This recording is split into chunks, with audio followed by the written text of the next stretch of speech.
Welcome back to the channel. Please be sure to like, comment, and subscribe.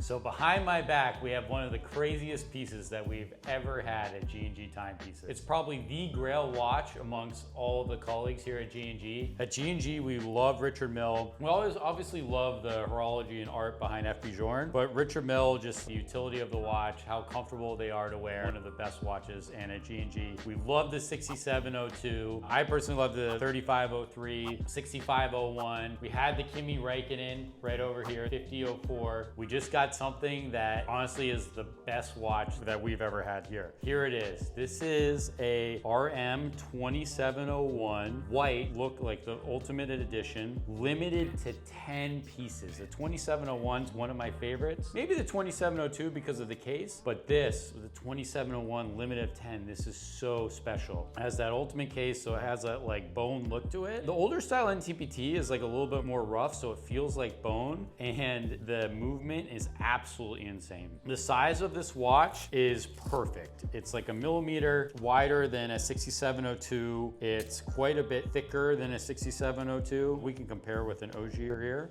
The size is like the most perfect size. So it's roughly like 40.5 millimeter or 40 millimeter, a little bit thicker. It's like 12 millimeters thick. It is absolutely insane. I told my wife once we got it, I was like, man, this is something that I may have to hold on to because I don't think we'll ever see it again, being limited 10 pieces. Complete set here, available at G&G. Man, this is an absolute grail. So I'm gonna go around, ask the colleagues what they think of this piece. We'll see their initial reactions. But here you can kind of get an idea versus 6702 on the size, just for viewers to have an idea. So it's pretty close, a little bit bigger, and then a little bit thicker than this new Ogier we have. The rough value is in 1 millions, close to 2 million on this watch, retail. Very, very special, impossible to find. Can't even believe we have it here. Absolutely ecstatic. We have a few other 27s coming, but this one is just very, very special.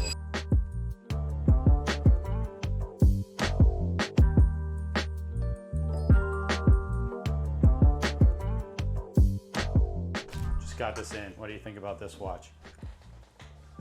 2701, limited 10 pieces, white, ultimate. Try it on. It's like the perfect size. It's so freaking sick. Yeah, I don't even have words. It's insane. It's like a grail of grails. Wow. So is that the craziest watch you've seen? Yeah, I'd say so. This is probably the coolest watch we've ever seen. Something to strive for to add it to the collection one day?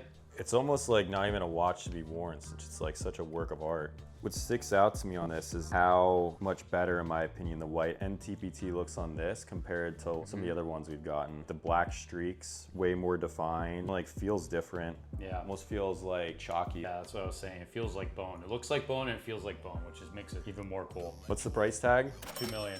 Aiden, what are your thoughts? It's probably the sickest RM I've seen. Probably the sickest to shoot too, huh? Oh yeah. It's great size, super light. Yeah. Because movement itself is also very light. It's very feasible to do anything in, just like any RM, but look at that, the horology, insane.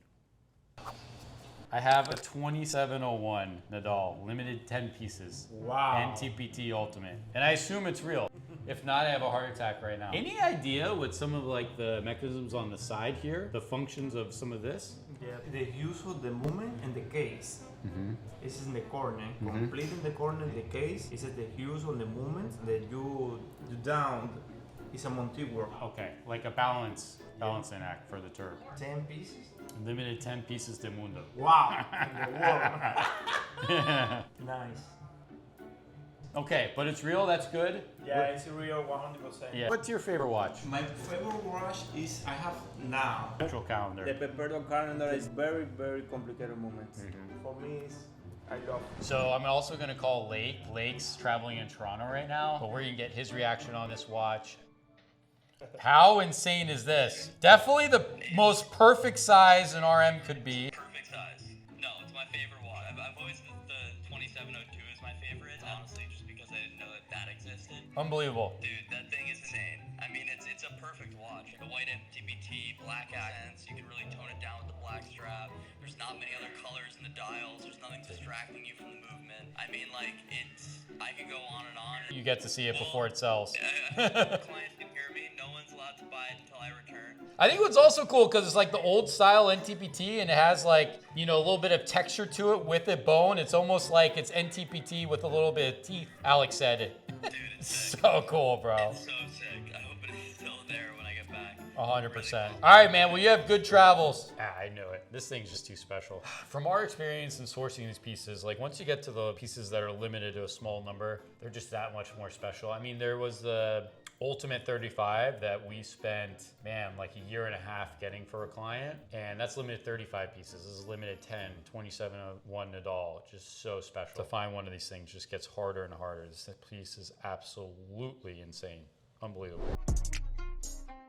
A guy in Toronto just called me this morning, called him back, and he was looking for Paddocks, APs, RMs, anything that was like a good investment, and then he needed something for his wife. So I think I talked to him about like 4 or 5 watches, and then I told him about the 3001 that we had in stock. He said he was looking for a rose, and then he wanted something for his wife. And he said that he was gonna pay with crypto, and then he didn't really identify what network he was gonna do up until his friend showed up, and he said he needs to be on ERC network, which to us is a red flag. So then we decided to see what was gonna go through with it. Guy said he sent it. Then our good friend Alvaro actually came in at the perfect time because he's pretty renowned on this kind of stuff, and he knew exactly what they were trying to do.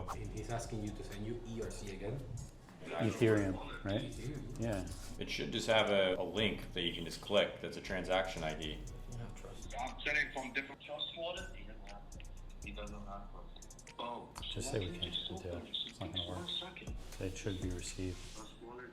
Yeah, no, I don't know. Just forget it. Just forget it. It's not going to work. Could be. I mean, it's either it should have already worked. I don't know what's going on. All right, yeah. Just whenever it goes through, I'll let you know. Okay, everybody. Basically, Garrett, what were they trying to do? They're trying to like slow send it. It never arrived, and they wanted us to send to a different wallet, which is So- always just sketchy. Yeah, like, why didn't it so- arrive? Makes no sense. So yeah. He's called me now like 5 or 6 times just telling me to download Trust so he can send it on a Trust wallet because apparently it sends faster. I think that they might have given up. I think they already know that we're onto them. But this actually happens like a fair amount. It's like a different scam like every other week. What's the scam he's trying to do? What they're gonna try and do is they're gonna try and use a different wallet. Wallet without funds. And they do Exactly. And what they're going to do is they're going to have a carrier instead of Ethereum. It's going to be something else that's worth like a few cents. So instead of sending us like 260, they're going to send us like 10 grand, but it's going to show 260 USDT when that USDT is only worth like 6 cents, not $1. Yeah. This is the scam they usually do in Ethereum. Why? Because in Tether, it's a set amount of the fee is a set amount. In Ethereum, remember the gas? You know what gas is, right? Yeah. You have to have Ethereum, you have to have TRX. I'm gonna send you Ethereum, right? When I click here, I can choose the fee that I want. So if I go here, it's the fastest. But if I go here, it's the slowest. So in the blockchain, the blocks for my transaction are gonna come together very slow. But still, you see Another the funds. thing that I'm just thinking about now is I was like, what's the name of your friend that's coming? And he like pauses for a second and he goes, Kevin. And then when like he was at the door, I was like, Kevin? And he was like, what? I was like, you Kevin? And he's like, oh yeah. So I'm just like, okay. Cameras. So looks this is Yeah, I very gotcha. slow. You get the money, you see it, but the blocks hasn't come through yet. So you see the money, it's okay, you get the money, but still in reality, after it's in the blockchain, if the blocks don't come together for a full transaction, the money is not there fully. They can always cancel. If it's 99% blocks. Oh, that's fucked up. And they do slow fee. So you're basically saying that they can send the actual money slow. So it's going to arrive in my wallet, but yet it hasn't been fully completed. So I'm going to say, okay, give them the wash, right? And then after that, they can always cancel a transaction that hasn't been fully completed in the blockchain. Before they were trying to sell the full amount, right? They were trying to tell me that this guy sent me a transaction never arrived also. The money showed up here. Yeah, but Right here. it never 375. arrived. It never arrived because when I click on the blockchain, it said like 17 blocks out of 170 completed. Until the whole transaction is not completed, you can always retrieve it. After it's completed, then your funds are gone. What do you guys think? Should we call the cops? The bottom line is you always have to trust the person on any transaction. You know, you just have to trust the person. I didn't feel good about that situation in general. Usually when someone sends someone to pick up a watch, that's kind of the first red flag. The guy didn't even know his name. The guy didn't even know his name. Yeah, just stuff like that. I smell trouble. That's crazy. I had no idea about that. But only TRC, there's no way around that. TRC, no. because you can't really get burned on that for TRC. You get the funds right away. It's not like delayed, so you won't have that lag, and then you can use the funds. Any funds is right away. Yeah, yeah. Whenever I receive money, I check Transcam because Trust, Exodus, these are just interfacing. You know, they're showing you. So you go on tronscan.com and then go on Transcam got and it. check the hash. See, status confirmed. It could say confirm in your wallet. Here has to say confirm. Okay. It says pending when the blocks are confirmed. Okay. But So it could always say- wait till this is successful, confirmed. You couldn't even like remember his friend's name right off the bat. The guy didn't even know his own name right off the bat. Another guy that was talking in the background, like, are they like partnering on the watch? Like, why is the other guy so concerned about the transaction, you know? Also, if they're just like super easy, like I didn't have to negotiate on price. I showed him 3 watches. He didn't really specify a budget. We pretty much came to a deal in under 2 phone calls. And then magically, he has a guy that he knows in Miami that could come to our office 20 minutes after we have a conversation while he's in Canada. It just doesn't really make sense. Thanks for tuning in for this week's video. Please be sure to like, comment, and subscribe.